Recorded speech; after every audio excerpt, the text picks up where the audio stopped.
the bottom, from the bottom. All right, so we back again. This time, I have the elegant Jasmine Shipp, college player, basketball player down at Westmont. She came on the podcast to drop some gems on some people and tell y'all about like her experience and how she got started. First off, thank you for coming on, Jazz. I know it was short. It was last minute. I know you busy. You know. Yeah. Thanks for having me. Oh yeah. So Jazz is like a Hall of Fame player up where I stay. Up in Bunny Lake, up in like in Washington, the state of Washington. She down in Cali right now. I think at the high school, she probably got every accolade you could think of, and she showed the younger girls that they can make it from here. So forever that I am grateful. Plus, she took my daughter under her wing. When she was a freshman, made the adjustment real easy for her. So for that, I'm grateful, Jazz. I appreciate you. Of course. Yeah. But we're gonna go and get into some questions because she is a college athlete, so they on this tight schedule and stuff. So Jazz, Mm-hmm. from the beginning, who put the ball in your hands and how did you get started? Dang. I mean, I started playing basketball in first grade. I played Parks and Rec, but when I first started, it started because there were some neighborhood boys down the street, and they had a hoop in their driveway, and I like went down, just like outside as a kid one day, and I went down to ask them if I could play with them, and they said that I was too little and that I wasn't good enough. Um, and so then I told my mom, I was like 6, I think. I told my mom I wanted to play basketball. And so she signed me up for rec, and I started playing co-ed in first grade. Um, Second grade, I started playing just girls, but it was always been, I mean, it's really been like both of my parents have always been super supportive of me in playing basketball. I got my own hoop in my yard in second grade, so yeah, I guess you could say my parents. And I just like, I love basketball, and honestly, I think I probably started it just because I wanted to prove people wrong. And I've always been the type of kid who I play best when I have a chip on my shoulder. So I guess that's sort of how it all started, came full circle, but yeah. So when you got the hoop in your yard, did the boys come down to play on your hoop? On your hoop? No, they weren't invited. It was pretty much just me and my dad training. Like, he wanted to start his own like basketball academy thing, which never really happened. But he got all the balls and everything, and we would go out in the yard and just train like all the time. Like, and back then it wasn't so much of like, oh, like second graders now I feel like are just training like crazy. But for me, it was just like a fun activity, a way to get me to go to sleep at night because keep me active, get me And you got a tired, point. but yeah, I mean, I was just always an active kid. So, but no, the boys, I never saw them again until like fourth or fifth grade. But I just remember that one time I was just like so upset because they didn't invite me and said I couldn't play with them. But yeah, So by that time, they didn't want no part of you. no, yeah. I mean, first grade, first grade, I was taller than everybody else, so I was already getting all the rebounds, and all those kids were, I think they're probably in third or fourth grade, but I don't know, I must have hit a growth spurt or something, because I just remember being like, I was like a baby bird underneath the hoop, just like catching every single rebound and trying to put it back, put it back, put it back. Probably went like 1 for 10, but um, yeah, it was funny. Is that Anna behind you? Yeah, it's Anna. What's up, Anna? Heyo. She didn't come to cheat on her homework this. No, we had our first day of class today, so I'll say because I know you know all the answers, so I'll make that's sure she funny. ain't cheating down there. Oh yeah, no. Yeah. So well no, that's cool. I always wonder who started you in basketball, Mhm. Yeah. but then we gotta go to question number two. Mhm. Who has been your biggest basketball influence or role model? Mm. I would say probably from the farthest earliest one I can remember was watching Brianna Stewart at UConn. Um, Mm. I didn't really start watching like college basketball. I knew of like Kelsey Plum and Chantel Osahor and that whole class, like 2015, 2016, back when they made it to the Final Four and stuff at UW. But definitely earliest I remember is Brianna Stewart watching her step through move when she was at UConn and like when I was in 5th or 6th grade, and I just remember like spamming the step through like for like 2 years straight until people started to figure out how to guard it, and then I had to change things up. But yeah, Brianna Stewart has definitely been my like biggest influence or role model. I'd say like off the court, my biggest role model has definitely been like my high school coaches were great. I mean, obviously, Azzy is like a great influence and role model, and she's younger than me. So, Well, she um, can't be a bro. Don't put her in this, no, Jazz. yeah, no. I'm plug Azzy Jess. Yeah, she Um, ain't never gonna stop talking about that if she hear this. Yeah. no, but yeah, my high school coaches were definitely one of my biggest role models in high school. They just were always there for me and always pushed me to be better and never accepted anything less than maximum effort. And so I feel like that has always just really pushed me and helped me out. So Mm. yeah. So, do you like a coach who be on you, or do you like a coach who's relaxed?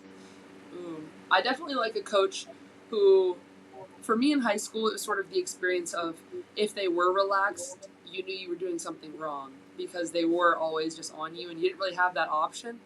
I'd say I definitely like a coach who is just able to like be okay with me asking questions because I'm the type of player like if if there's ever a chance for me to ask questions, I'm always asking them to coach, whether it's in practice or games, whatever, about any plays. I'm always asking questions. So having a coach that's able to like help me in that and just answer my questions, and I think my coach here is just she's awesome and like really knowledgeable, and she's just like yeah, she's a great coach. So I mean, she kind of embodies that, I think. But um, yeah, I'd say she definitely is the type. She's the coach who she's like very enthusiastic, but she also is able to keep you like calm, like without. She's able to like bring the energy up without it being chaotic, if that makes sense. So yeah, Mm. yeah. So, when it comes to your role model, Mm-hmm. what exactly do you look for in them? Like, are you looking at the way they play the game? Are you looking at the way they carry themselves? Yeah, I mean, honestly, I think I'm looking at both. My role model has sort of shifted throughout the years. So my early years, it was Brianna Stewart and just like pretty much all how she played basketball. But now I've sort of shifted in my later. I mean, not really later. I'm still like almost 20. So You sound not like you super late. old. Yeah, but lately I've been shifting, and Angel Wilson has been like a really, I think, a cool role model for me. Even just like the way that she carries herself, with the amount of like confidence that she has, like in anything that she does, is just absolutely like it's so inspiring to me. And like having read her, I read her book this summer, and it was like one of the best books I've ever read. Like it was just so cool to read and like be able to relate to her and like see why she does the things that she does. And so, yeah, she's definitely someone that I would um, that I look to as a role model, like off the court, and who is a basketball player for sure. Um, So but now, yeah, so now I got a question. mm-hmm. So in the NBA, when it comes to people training a lot and practicing a lot, Mm-hmm. like I seen how much you practice and Yeah, train and stuff. Kobe is like Mamba mentality in the NBA. mm-hmm. Who is that person in the WNBA who Mm-hmm. you think have that Mamba mentality? Who just they put in a lot of work on their game, Oh, I mean, I think I would just say Paige Beckers. She's just like absolutely even though insane. she a rookie.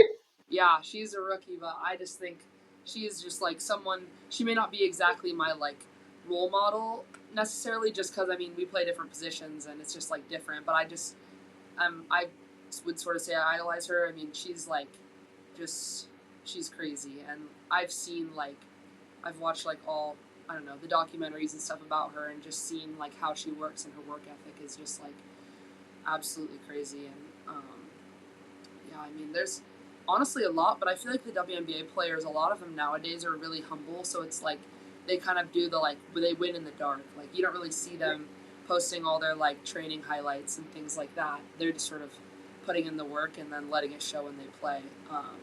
But yeah, Paige Mm. Beckers is the first person that I think would come to mind when I think of like Mamba mentality like type of player for sure. Huh. So Yeah. now you got me thinking because since you said the training, you Mm-hmm. always see a lot of like men training together. Yeah. You think it's like that on the girl side, on the woman side? Um, I think it is. I think it might be a little bit more individualized, but I think that it definitely. I.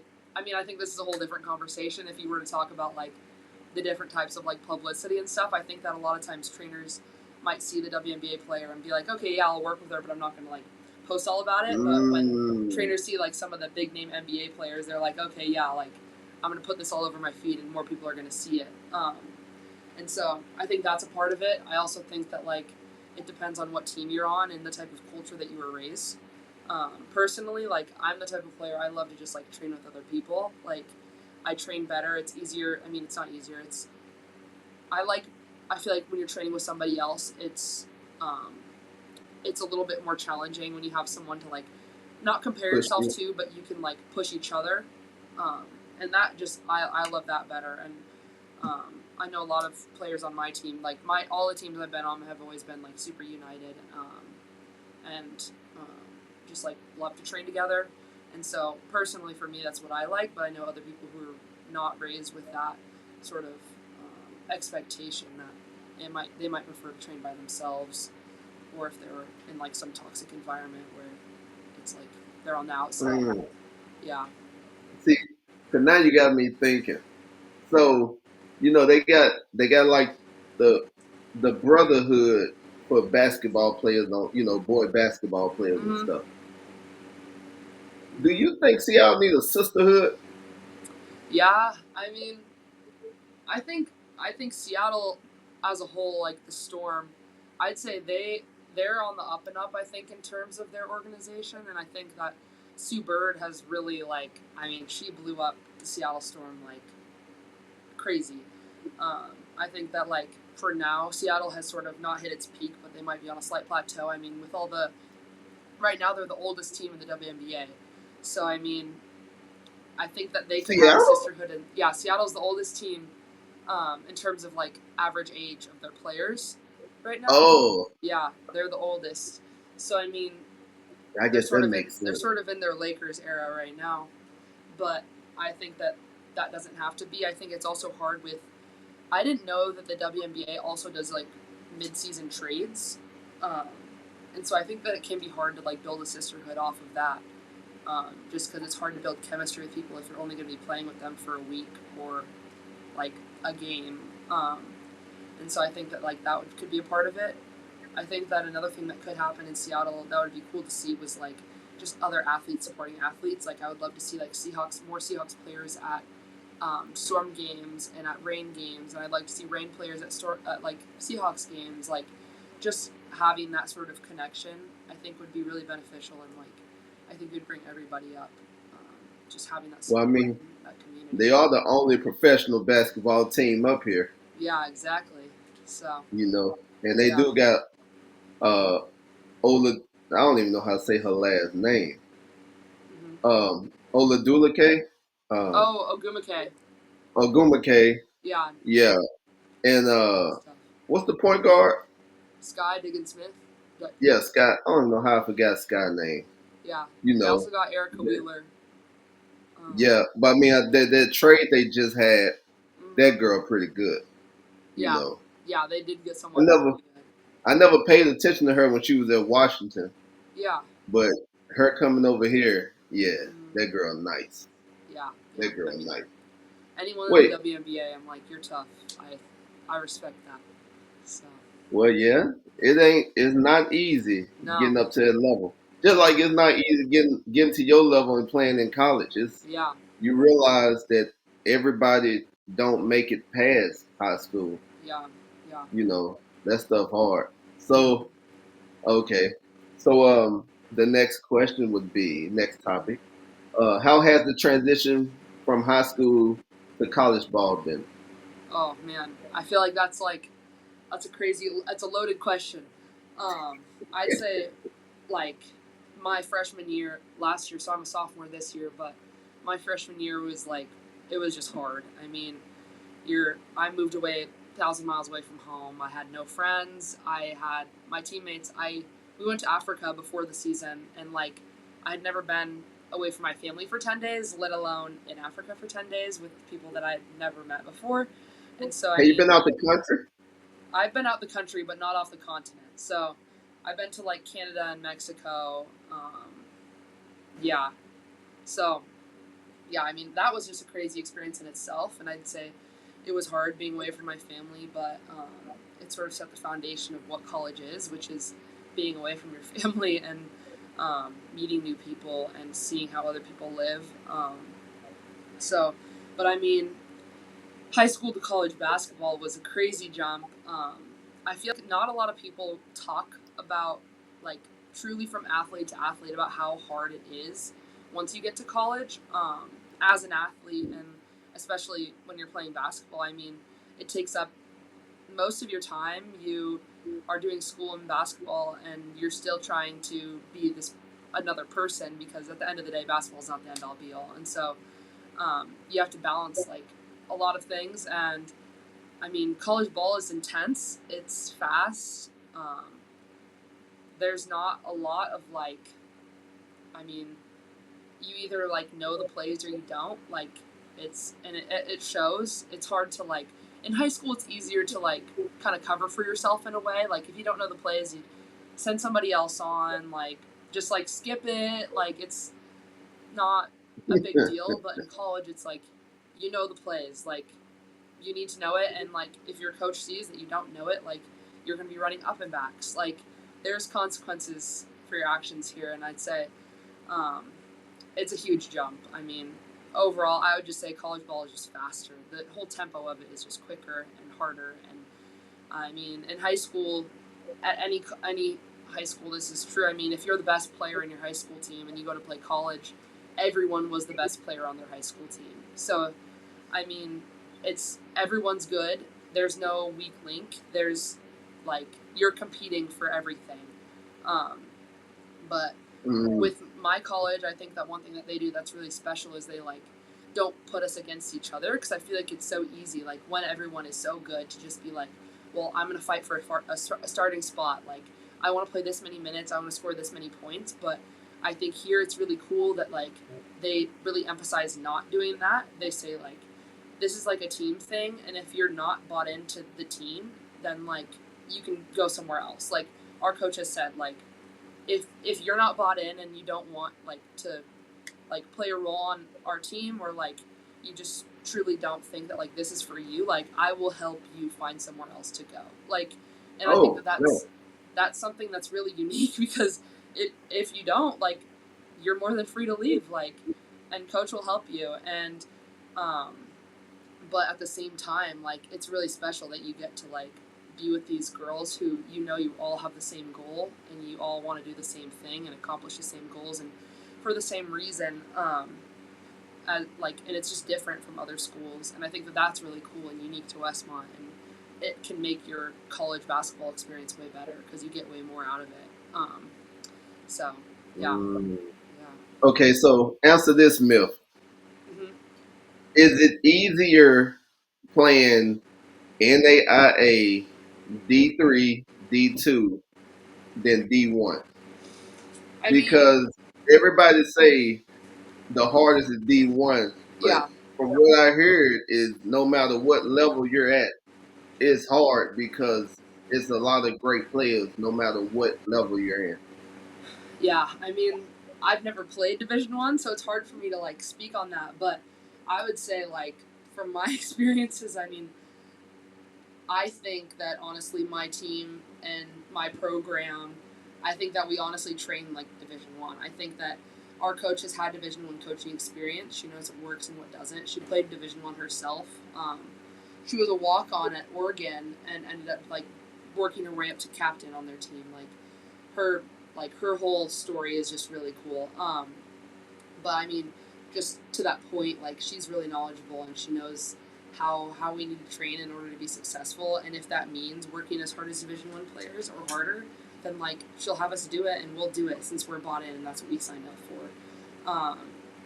So I mean, I don't know if it's harder or easier. I can't really speak on it. I've had teammates who say that like being at our school is similar to a D1, and I've also had teammates who say like that they went to a Division I and it was harder. So I mean, it's really a toss up. I think it depends on where you go, but I'd say that like we are a really hardworking team here. I can't speak for all the Division IIs, but for the ones that I've had people who tell me that there's other Division IIs who don't do anything, and I mean, I think you'd have to look at the really good Division IIs. I think sometimes, I mean, honestly, some NIAI teams will beat Division IIs, and they'll beat Division IIIs, and Division IIIs will beat Division IIs. Like D2s will beat D1s. So I mean, it's just about where you're at and which school it's at and the culture. But I mean, it's honestly, I think it's all hard. It also just depends on what your coach's priorities are for you and the school that you're at and the priorities that they have for you. Yeah. You answered that good. You answered that good right there.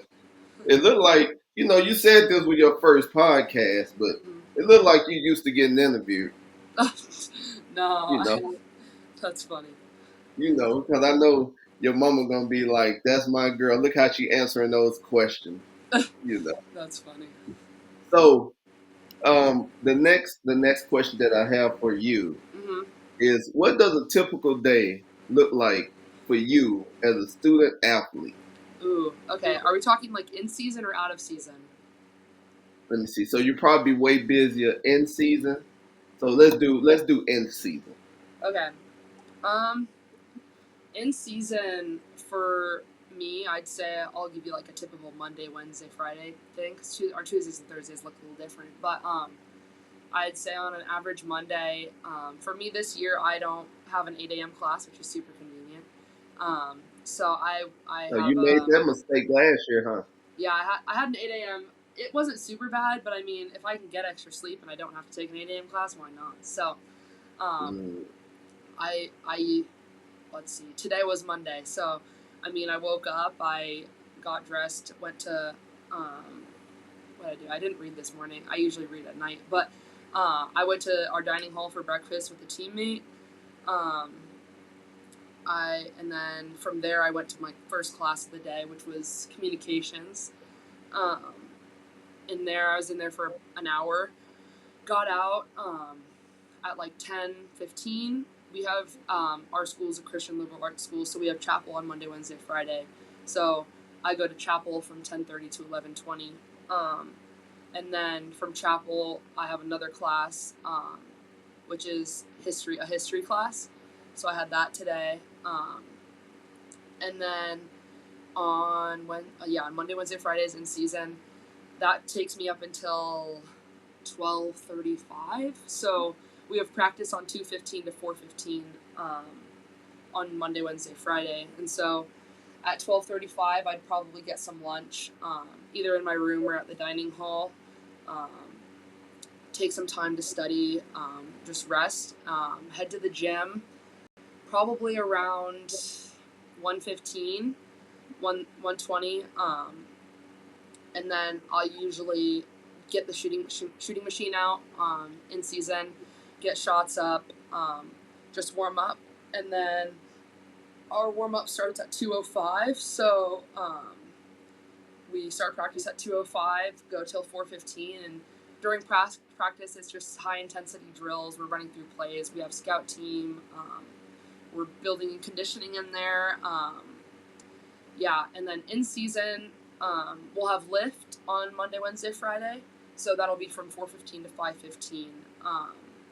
If it was a week of a game, we'd usually have film earlier in the day or in the evening. So after lift, there might be a quick film. So overall, like you have about a 3 to 4 hour chunk of basketball in season um, with the team per day. So we have 20-hour weeks, and we don't ever hardly push it to the full 20 hours. I'd say, but it can get pretty close. Well, what about class and during the season? Mm, Like, do you like could you doing like 4 hours? yeah, So do you take less classes during the season, or do you no, we take take like this. earlier and later? No, we take the same amount of classes. We just have to schedule our classes around practice. So it's like, yeah, we can't schedule our class for like between the hours of 2:15 to 4:15. Um, but if Oh, say you had a class that was during our lift, typically you're allowed to like make up that lift if you need to go to class. Then you can like just come back in on Tuesday and get it done or whatever. do, Um, do they keep attendance we in it's not class? like attendance. It's more just like everyone wants to do it for the team, and so it's like you just get it done. I mean, my team has never I've never met anybody on my team who doesn't want to make up the lifts or has tried to get out of it. It's always just sort of like, when can I come in and make it up because I want to? Unless like you're injured, and then they'll say like, no, like don't don't lift. Oh, But yeah, and so after our basketball's over, have dinner. Today I went to the beach, so I just went from straight from our like conditioning and 5-on-0 to the beach. Just jumped in the water real quick, and then had some dinner. Then you just have time in the evening to study, just hang out. I mean, during the week we're just honestly doing a lot of studying and working on stuff. Um, and then for me, my nighttime routine is I usually spend some time. I'll watch a little Netflix. I usually drink kombucha. Have you heard of kombucha? I I had heard the as kaboom. I had Azzy try it once. It's like a probiotic drink, but I usually drink one of those right before bed. And Is then it in a can? it comes in like in like a bottle. Let's see if I have any. I can't find any in my fridge, but Well, what was her face like? And they'll let me know if she liked it oh, she after did she. not like it. She was Okay, like, yeah. yeah, I she was thought like, it was nasty. I don't Yeah, remember seeing it. yeah, it was so funny. But yeah, I'll usually have one of those, and I take vitamins. So I take those right before I go to bed, and usually read a book until I fall asleep. So, um, and then I'm lights out, usually around latest 11. Um, yeah, So, but so what about? So you said most of your stuff is on Monday, Wednesday, Friday. mm-hmm. What do you do on Tuesday and Thursday? Is it Tuesdays and like 3 days? no, I mean we have practice on Tuesdays and Thursdays too, but Oh, I only have one class on Tuesdays and Thursdays, so I just go to my one class, and then usually on Tuesdays and Thursdays I like to do film with one of my coaches in season, um, just to like tweak things, or they see things that I don't, and so it's easier for them to nitpick me than it is for me to do it, because sometimes we all lack a little self awareness. So, I mean, um, yeah. yeah. So, but Tuesdays and Thursdays, it's pretty similar. Honestly, we just have more time in the afternoons usually. Um, but yeah, our Mm. practices are from 1 to 3, and on Tuesdays and Thursdays. Yeah. And so, okay, now I'm asking this question. I don't want to get nobody in trouble, Okay. but now I asked college coaches this, and I asked some other college players this. hmm Now, y'all have 24/7 access to the gym or no? Um, it depends, honestly. I mean, yeah, we don't really, but it's also, if you want to get in, you can figure out how. And I Okay, mean, now don't get in trouble. yeah, Don't be out no, there no, I breaking won't get in the gym. trouble. But our coaches usually will open it for us if we want. I mean, because it doesn't count as practice hours if they're not there, so we're allowed to be in the gym whenever. It's just if someone is there with the key. Yeah, Oh, so they must stay on campus. our coaches don't, but they can like approve set times like for us to be in the gym, and then like our campus safety will come let us in, and then we can go in. Oh But no, so this the question that I wanted to ask was is even though y'all have that type of access to the gym Mm-hmm. and probably to the weight room too, right? Not so much the weight room, but like sometimes. Yeah, sometimes. But the thing that I wanted to say was when I always ask like the coaches and stuff like, man, y'all got all this stuff, all these facilities and all this stuff. I'm like, do kids take advantage of it? Mm-hmm. And they be like, no. Uh, yeah, yeah. They be like, yeah, kids don't be working like that, like you expect them to be Mm-hmm. working. And I'm wondering, is that the same for like No, you think for your level? no, I don't. I don't No. think that's the same. I mean, all of my teammates. There's multiple times like I'll just walk into the gym on like a Friday night just to like hang out, or like I'll hear a ball dribbling, so I'll just go in and it's usually one of my teammates in there working out, or like really any time of the day when it's open, one of my teammates or like one or more of them are always in there doing something, and I almost always run into them whether it's me shooting or them or us together. Like the open times in the gym are usually always pretty. There's always somebody in there. Um, so I'd say that we take advantage of it. I mean, some coaches might say like unless you're doing like hard training that you're really not. But I mean, if you're able to just like if you have spare time and you want to spend it shooting, I don't think any coach is going to be mad at that. So, um, yeah, Mm. yeah. So do y'all have open gyms like with the boys or with like the students, like intramural students, like when it's not season time, off season, do y'all just Um, like get in the gym and just play, or even locals? Like, well, I don't know how college works, but yeah, can locals come play? Or I guess I don't even know if you call them locals no more. yeah. I don't really know. There's some Santa Barbara locals, but I mean, a lot of them are like they probably think they're a little bit out of their comfort zone on that. But we actually, so we don't scrimmage our like men's team just because it's like our men's team. It's like a college men's team, so um, it's not really something we do. But we have a group of students, of boy students, called our scout team, and so sometimes we'll host open gyms with them, and they'll like run with us. They run with us during practice, anyways, but sometimes we'll set up like time outside of that if it's off season, and invite them and say, hey, we have runs at this time. If you guys want to come, it'd be great to have you. And so then we're able to have more of the girls in the same team, instead of like being combined with them and or like playing against each other. Um, Yeah. yeah, yeah, So do a lot of girls show up? Like, yeah. do like most of the team show up when it's open gym time, or? Yeah, everyone shows up. Um, it's unless like because we usually whenever we schedule open gyms, it's during our practice time. Anyways, we're scheduled to not have class. So unless someone has like a doctor's appointment or they're off campus for some reason, then they might not make it. But usually everyone shows up. It's pretty much expected, and um, yeah, everyone Mm. just likes to play anyways. So yeah. But now, okay, this off topic, but since you're, I don't know how many colleges is around where you're at right now. Is it just your college? It's us, and then UCSB, and Santa Barbara City College.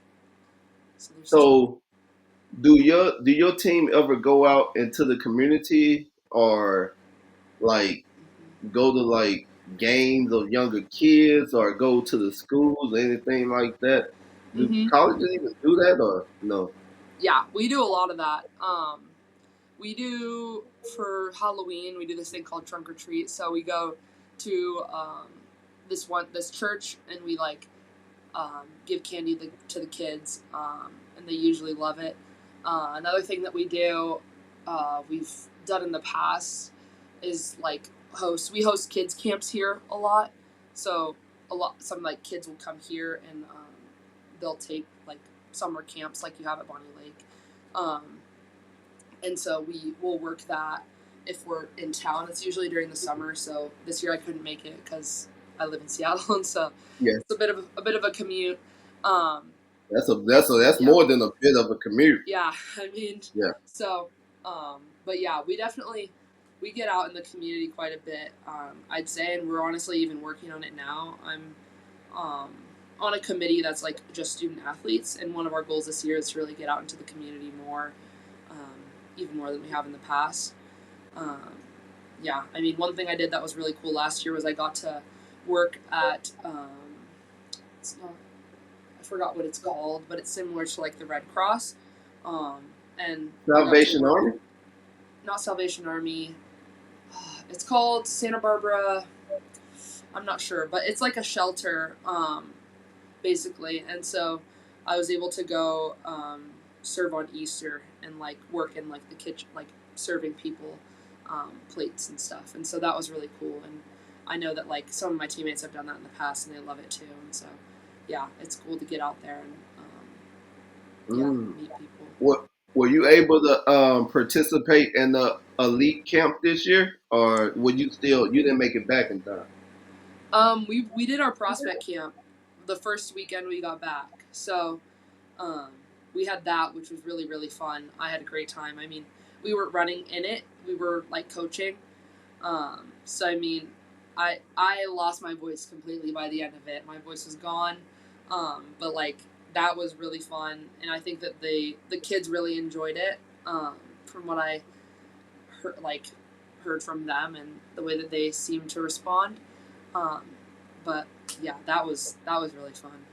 I know I heard you. I heard it had some girls from Seattle in it. Yeah, there was a girl from where was it, Edmonds Woodway, I think, and then another girl who was supposed to come from Fife, and then a girl from Sumner was there too. So Yeah, yeah. I guess y'all making a name down there. Are you the first?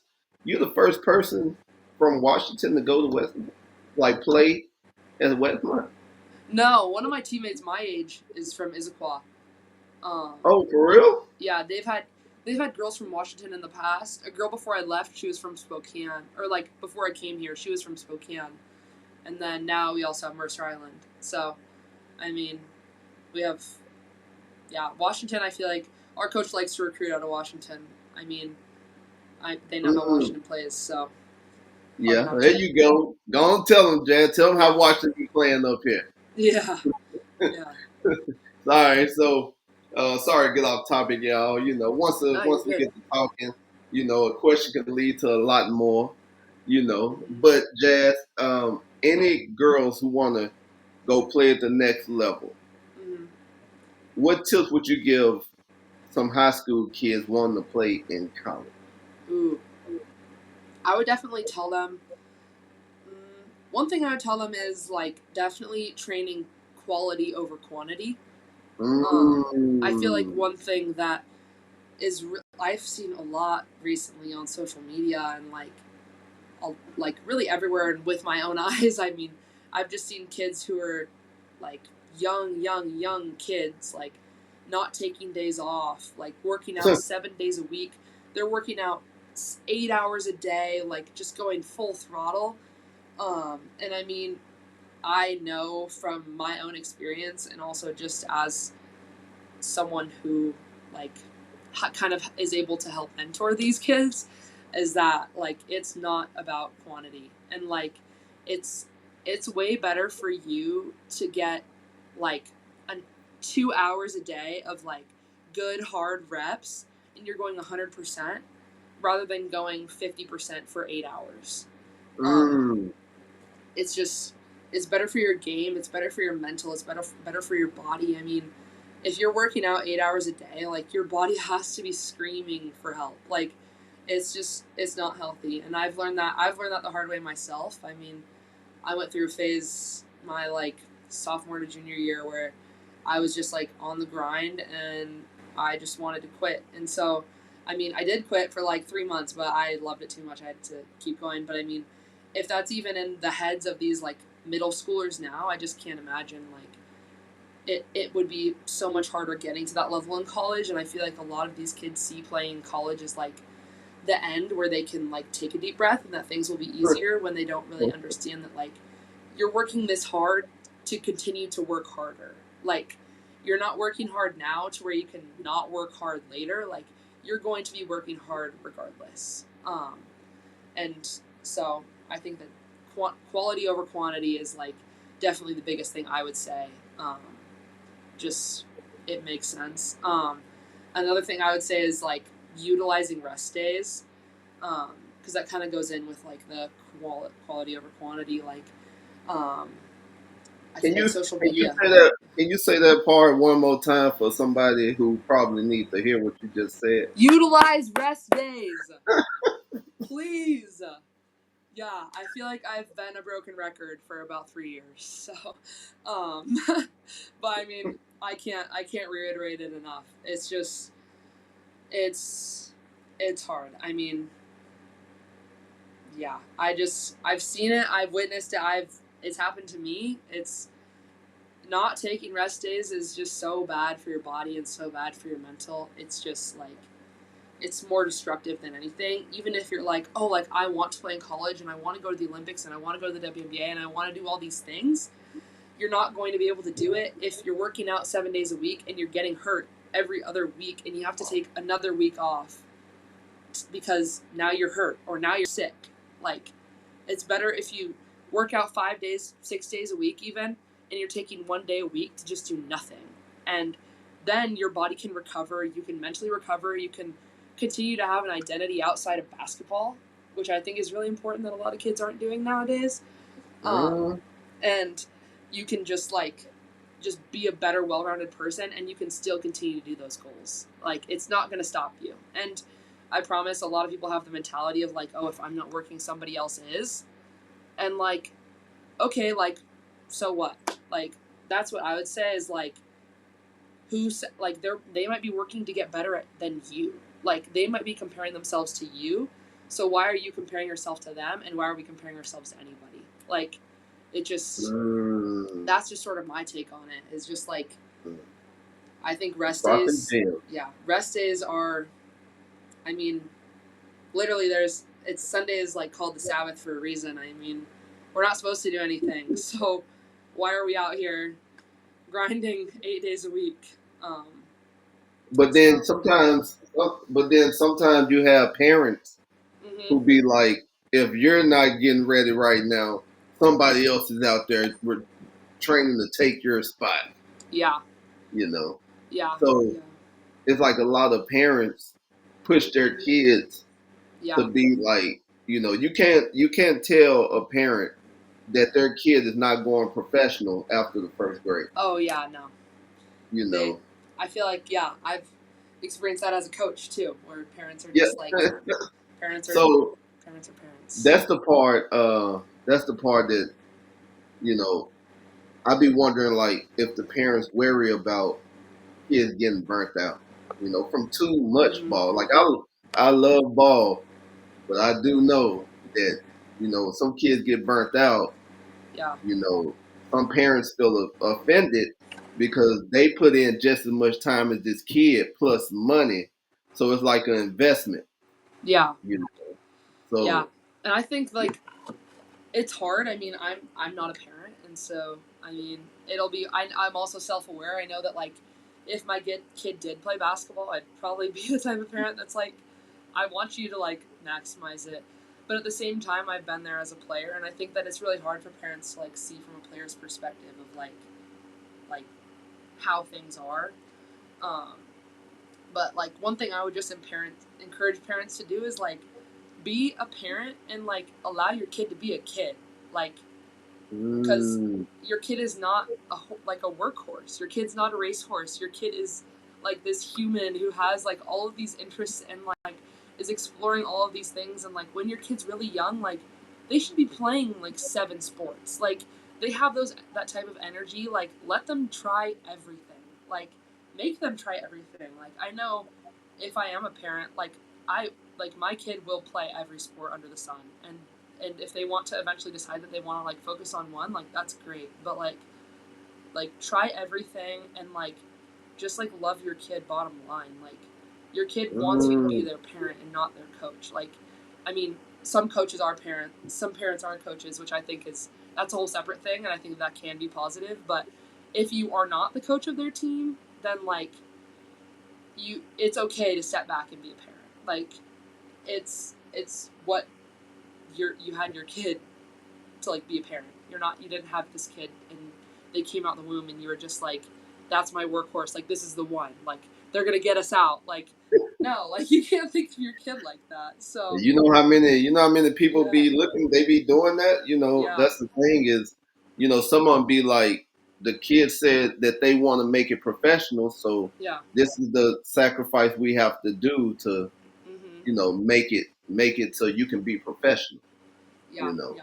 I think that a lot of parents nowadays also they lack some self awareness. I mean, I think that's unspoken with their kids, how they're just like I mean, I could say I wanted to be an NFL player when I was like in third grade, but like at some point my parents they can be like, yeah, like we support you in that, like go after it. But at some point they also need to be self aware of like, okay, she's not gonna be in the NFL. Like she might not have the skills or like whatever. Like and you don't need to project that on your kid, but even just understanding that as a parent and being like, I'm gonna let my kid do what they want, but I'm not gonna be like, you have to do it.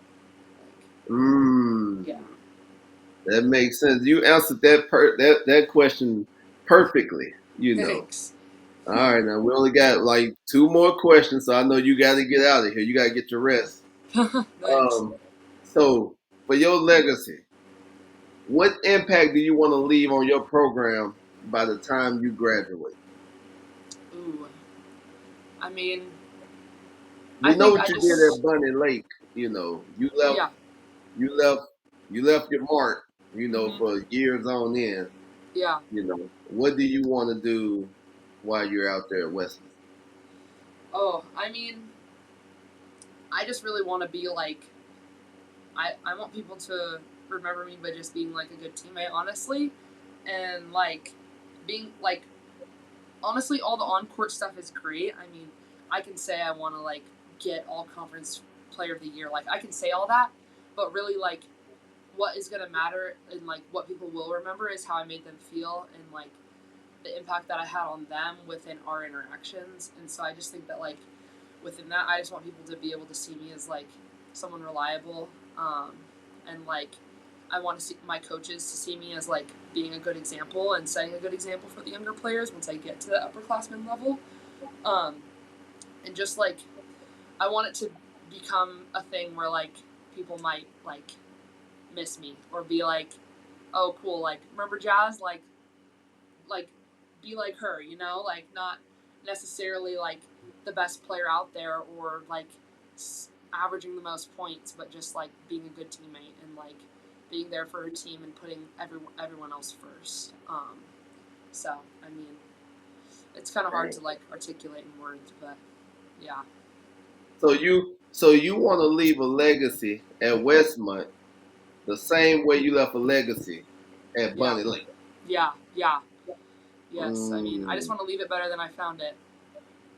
Really, you did that. I ain't gonna, you did that at Bunny Lake. I can tell you that.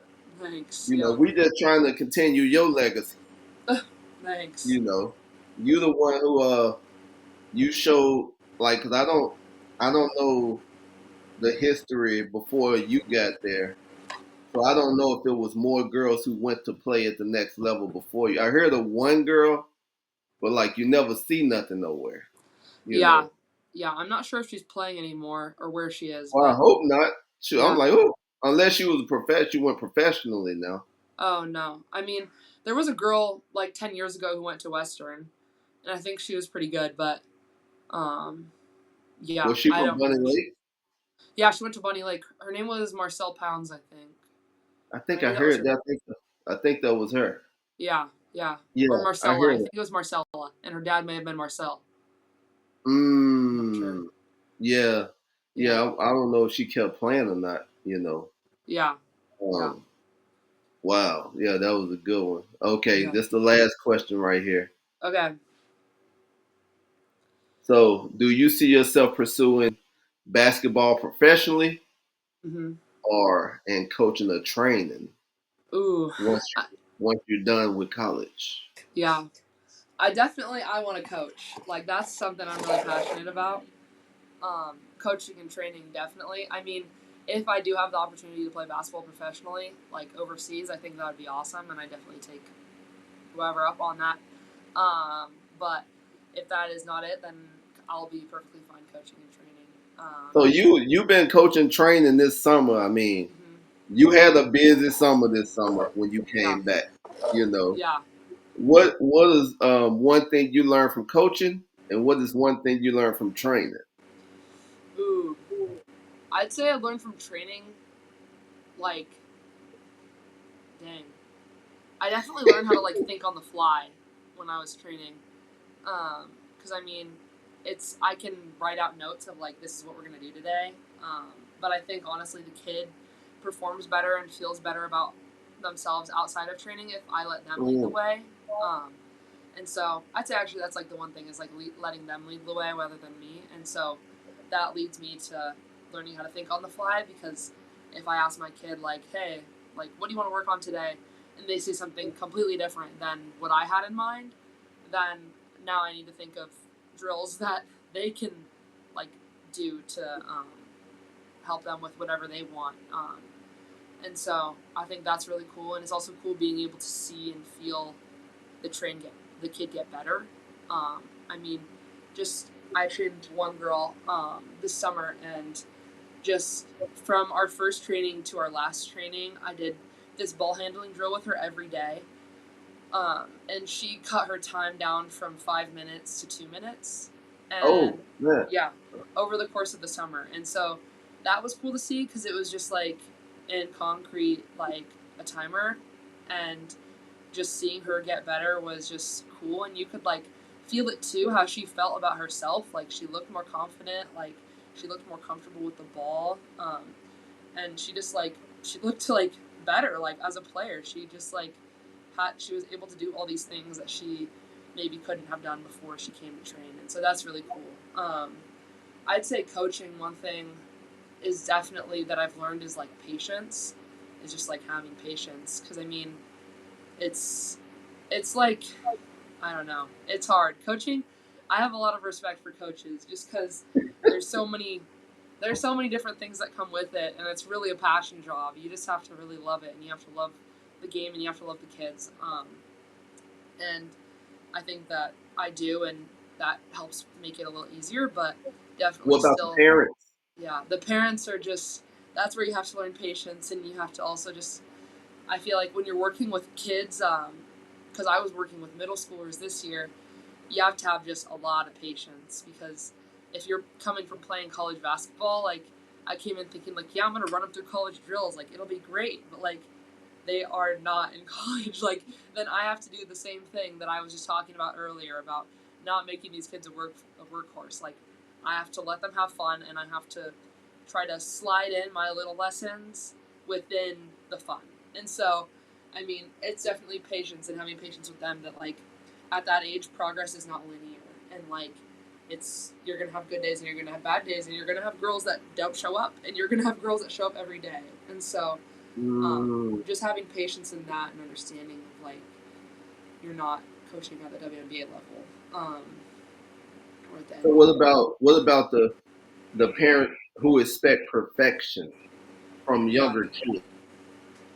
I mean, for me, I just sort of I never had any like face to face conversations with parents who were like, why aren't they training like professionals, and like why isn't it perfection? Like, but I mean, I've witnessed like kids who go talk to their parents, and like I know from my experience like that's gonna be a long car ride home. Like your parents gonna be in your ear about like you could have done this better. Like why didn't you do this? Like and the list goes on. But I mean, all I can do is like I can encourage the kid and just be like really emphasize like the next day at practice, like, hey, I'm really proud of you for doing this. Like even though like or even saying like, yeah, I know you didn't play a lot yesterday, but you did a really good job of like cheering on your teammates and sort of like just like instilling positivity into them. And like sometimes that even means like saying things that didn't really happen, like encouraging girls on things that they didn't even do, and like because for them then it's in their mind and they see it as a positive thing instead of me being that at them like I want you to try this and this is why you're going to do it. I can just be like, hey, like I love it when you do this, like this is a good thing, and then they see Mm. it as like, okay, cool, like that's not a big deal, I can do that, instead of like something that they feel like they have to do because their parents are like nitpicking at them. So just reminding them that, like, at the end of the day, like, a coach is a coach and a parent is a parent. Like, parents aren't going to be in the game. They can yell at their kid from the sideline, but, like, a coach really has the final say. And so I Mm, think just getting the kid to, like, to just be able to come to you and, like, um, understand, like, why you are doing things the way that you're doing, and, like, why you're teaching them the things that you're teaching them is, like, the biggest thing. Because the middle school kids just want to know why. Like, they want to know the why behind everything, and it makes it so much better of an experience for you and them if you just tell them why. Like, yeah. mm. Okay, so I got one last question for you before I let you go. Okay. For all the younger kids, I think I talked to you about this. Um, oh, sound like I hear. Is there a fan over there? Yeah, it's on Yeah. here. So, what three skills do you think every young kid should work on from, from a young age Ooh. that would help them greatly as they get older? Hmm. Yeah, definitely. I mean, I can group fundamentals all together. I mean, that's like dribbling, passing, and shooting. I mean, honestly, dribbling and passing is, or dribbling, passing, and playing defense. Actually, Mm, I feel like a lot of um, dribbling, passing, and playing defense. Those are all grouped as one because I mean I have other ones, but like definitely just like the fundamentals. I mean, nowadays you don't see a lot of defensive highlights. I mean, you're not seeing like crazy steals on overtime or um, anywhere you're seeing like who scored 50 points in a game and whatever. But defense wins games and defense wins championships. So um, yeah, definitely those three. Another thing I would say, mm, I'd say definitely just having like a team first mentality, not like seeing how you can make your teammates better every day instead of seeing how you can make yourself better in practice. mm, Um, a lot of kids can work on that because I feel like now, like you said earlier, with all the like individual trainings and training by ourselves, it's so easy to just walk into a practice and be like, oh, it's just like training. Like I'm gonna work on what I need to work on. But when you really do put the team first, it changes how you play and it changes how your team plays.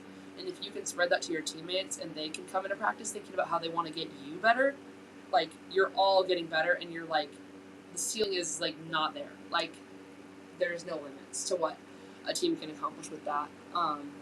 But I definitely say the biggest thing that like kids can work on um, is just like having a positive mindset. I mean, I think a lot of people can work on that. I think I'm still working on that. But just how it like completely changes how you feel in play. But if you're having that positive self-talk versus having negative self-talk, I mean, there's like studies done all the time that like just constantly prove that like positive self-talk helps you and negative self-talk makes you actually worse. And mm. so um, I definitely say like that's like the number one thing is like just mindset and like actually focusing on it and taking time to focus on it and learn about it. As like some people might think it's like boring or things that like it's just extra, but it really does change the way that you play and the way that you feel and how you act. So yeah, Mm. So I gotta say, Jazz, thank you for everything that you have done, for us. Thank you for coming on this podcast. You of know, course, I don't know how many people gonna hear it. I can't tell you how far it's gonna go. You know, I do have to ask: is there any? Well, I gotta ask, what's next? What's next for you? Like, I what's know the next? season. Yeah. I mean, we play Cal on October 28th. That's what's next. I mean, I'm hyped about that. But yeah, I mean, hopefully, just continuing to improve and help my team and like have our team make it far this year. I mean, I think we could. I think we could do big things. So I'm really excited, personally. But yeah, I think that it'll be Mm. great. So, I do have to say, thank you once again for coming on. Wow, I didn't even know we went for an hour. Uh, is there any? shout outs that you want to do Ooh, before we wrap this up? yeah. I mean, shout out to my family back home. My The sister, ship? my yeah, all the ships, everyone. Definitely. Who else? I guess I could shout out Azzy since she's yeah. I mean, Yeah. it works. Um, Shout out Coach Barb. Shout out Kim and Ella. I mean, I could keep going, but we'd be here all night. But those are the big ones. Well, yeah. Yeah. You know, well, congratulations. Good luck on your season. When y'all Thanks. start, we're gonna be rooting for you from up here. Thank you. Tune into some games. And to everybody else, thank you for tuning in to listen to Jazz. You Of know course. about the perspective of a college player. Of course. Don't forget to like, subscribe, and share the episode when you hear it. Go follow Jazz. You want to put out your Instagram? Or Oh you yeah, don't want? at Jasmine Ship, JAZMYN, and then Ship is the same as my last name. Also, shout out to Coach Kyle and the Breakfast Club girls, all summer. There you go. All right, y'all. As usual, we're gonna wrap it up. Thank you again for tuning into this episode. Until next time, we out. We out.